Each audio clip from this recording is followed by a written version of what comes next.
Assalamualaikum kalawargi sadayana wilujeng peta pangdai di channel Simkuring.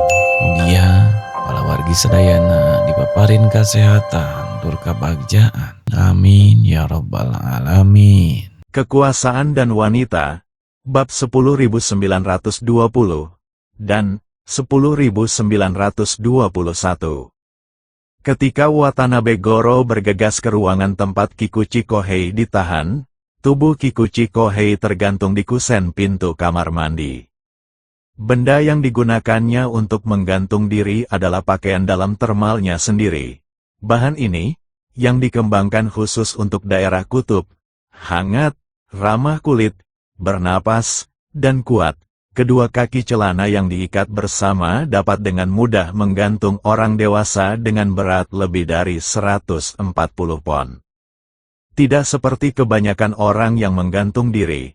Ekspresi Kikuchi Kohei tidak menunjukkan rasa sakit atau keganasan. Sebaliknya, ia tersenyum pasrah. Tepat ketika Goro Watanabe dan orang Amerika lainnya kebingungan, dokter stasiun penelitian tiba dan segera menarik tubuh Kikuchi Kohei dari simpul yang terbuat dari pakaiannya. Dokter melakukan CPR sambil memeriksa denyut nadi dan detak jantungnya. Sayangnya, Kikuchi Kohei sudah meninggal. Stasiun penelitian bukanlah penjara atau kantor polisi.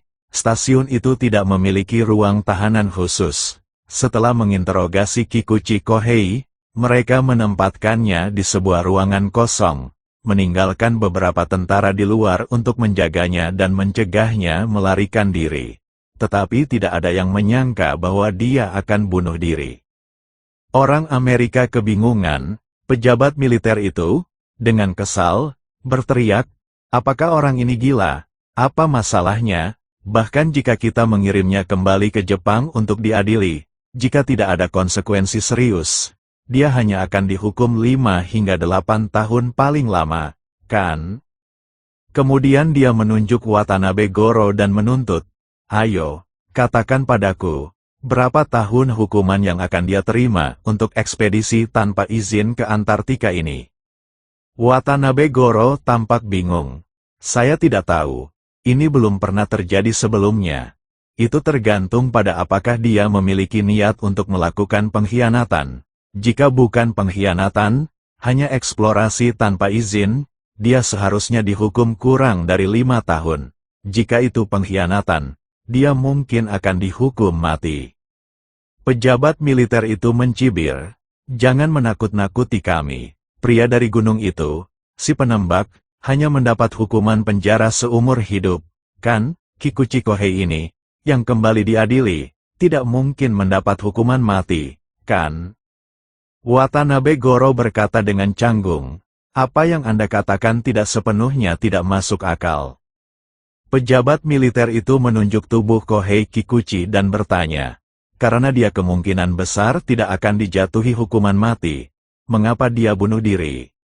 Goro Watanabe, yang tidak dapat menahan emosinya, dengan marah menjawab, "Aku juga tidak tahu, kau tidak pernah membiarkan kami berbicara dengannya. Kau tidak membiarkan kami berpartisipasi dalam interogasi, dan sekarang setelah dia bunuh diri, kau datang untuk menanyaiku.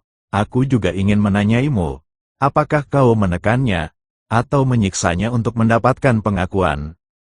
Menyadari bahwa dia tidak akan mendapatkan apapun dari Watanabe dan tidak ingin dituduh di depan semua orang, pejabat militer itu segera memberitahu beberapa tentara di sampingnya, bahwa dia dan delegasi penyerahan Jepang lainnya ke zona 3 untuk pengawasan tempat tinggal. Tanpa perintahku, mereka tidak diizinkan untuk keluar dari zona 3. Stasiun McMurdo adalah stasiun penelitian Antartika terbesar. Ini adalah lembaga penelitian besar dengan beberapa area semi-independen. Semi-independen berarti area-area ini terhubung ke area inti. Pada dasarnya, ini seperti beberapa bagian penjara di dalam penjara besar, yang semuanya dapat disegel sepenuhnya. Watanabe Goro dan anggota delegasi penyerahan Jepang yang menyertainya semuanya ditempatkan di bawah tahanan rumah oleh militer AS di Sektor 3. Segera setelah itu, Militer AS dimobilisasi, tepat ketika pasukan terjun payung AS mulai menaiki pesawat mereka untuk lepas landas. Charlie juga berangkat sendirian dari stasiun penelitian Nordic menuju stasiun Showa. Melalui koneksi Nanako di Jepang, dia tahu bahwa tim peneliti Jepang yang menuju stasiun McMurdo di AS telah dicegat di tengah jalan, dan tetua dari masyarakat anti-King telah melarikan diri dalam perjalanan pulangnya ke stasiun Showa. Ini berarti bahwa militer AS pasti akan mengambil alih stasiun Showa, dan tetua itu pasti tidak akan berani kembali. Perjalanan Charlie ke stasiun Showa adalah untuk melihat langsung bagaimana militer AS akan menangani situasi tersebut, jika dia juga dapat memperoleh beberapa bukti yang merugikan militer AS. Perkembangan selanjutnya akan menjadi lebih menarik. Lagi pula, dia tahu betul bahwa pengerahan pasukan Amerika secara rahasia ke Antartika melanggar perjanjian Antartika. Namun, lokasi pendaratan AS tidak diketahui dunia luar.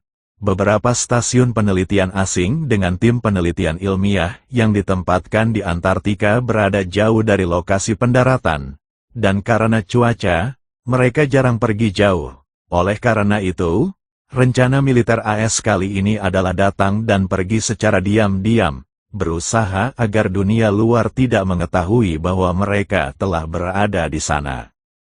Tetapi Charlie tidak bisa membiarkan mereka bertindak sesuka hati. Dia harus mendapatkan bukti intervensi militer Amerika Serikat di Antartika dan mempublikasikannya. Militer AS bertindak cepat.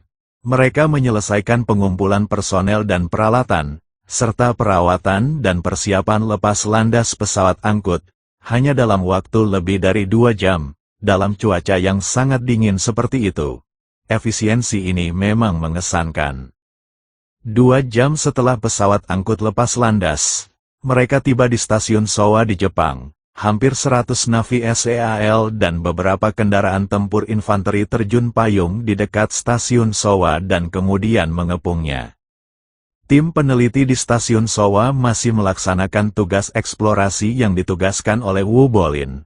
Karena sebagian besar anggota tim tidak berada di stasiun tersebut, pasukan Amerika langsung mendudukinya dan memaksa beberapa peneliti Jepang yang ditempatkan di sana untuk memanggil kembali semua anggota yang tersisa melalui radio internal.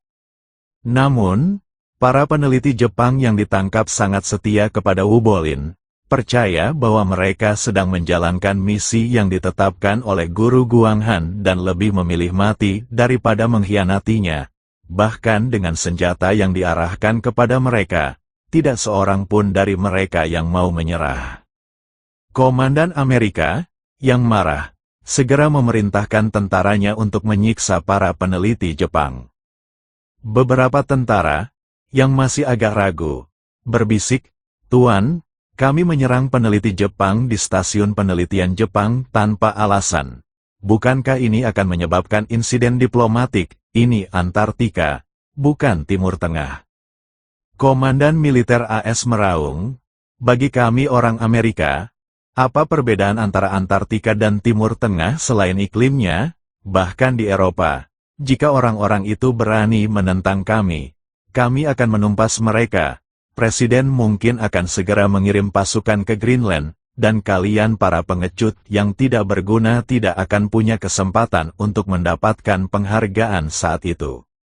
Para prajurit, yang telah dimarahi habis-habisan, kehilangan secercah hati nurani terakhir mereka.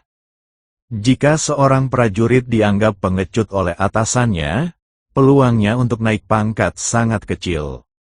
Jadi, mereka langsung mengamuk, menyeret beberapa anggota tim peneliti Jepang ke sebuah ruangan dan memukuli mereka tanpa ampun. Anggota tim yang tidak bersenjata dan tidak terlatih itu dipukuli hingga babak belur. Beberapa bahkan hampir mati, namun mereka tetap teguh dan menolak untuk menyerah. Bahkan para prajurit Amerika pun tidak tahan lagi dan berlari keluar untuk melapor kepada komandan mereka. "Pak, orang-orang Jepang itu hampir mati, tetapi tidak ada satupun dari mereka yang mau bicara. Mulut mereka lebih tertutup daripada agen khusus yang terlatih." Komandan Amerika sangat marah. Pergi, telanjangi mereka semua. Bawa mereka keluar dan bekukan mereka sampai mereka menderita hipotermia. Lalu bawa mereka kembali. Saya tidak percaya kita tidak bisa membuka mulut mereka. Anggota tim peneliti Jepang dilucuti hingga hanya mengenakan pakaian dalam dan diseret keluar dari stasiun penelitian oleh para prajurit Amerika. Langsung ke malam kutub pada suhu minus 60 derajat Celcius. Dingin yang menusuk tulang seketika membekukan dan membuat kulit mereka mati rasa. Diikuti rasa sakit yang luar biasa seolah-olah 1000 jarum menusuk kulit mereka, rasa sakit yang tak seorang pun bisa tahan. Setelah hanya beberapa puluh detik terpapar dingin yang ekstrim, radang dingin mulai terlihat jelas di kulit mereka, dan mereka secara naluriah menjerit kesakitan. Melihat bahwa waktunya tepat, tentara Amerika menggunakan senjata mereka untuk membawa mereka kembali ke stasiun penelitian. Tanpa sepengetahuan mereka, di luar stasiun penelitian yang dingin membeku itu, seseorang diam-diam bersembunyi di salju, menggunakan energi spiritual mereka untuk melindungi diri dari dingin yang ekstrim dan merekam seluruh proses tentara Amerika, yang bersenjata dan menyiksa tim peneliti Jepang yang setengah telanjang, di ponsel mereka.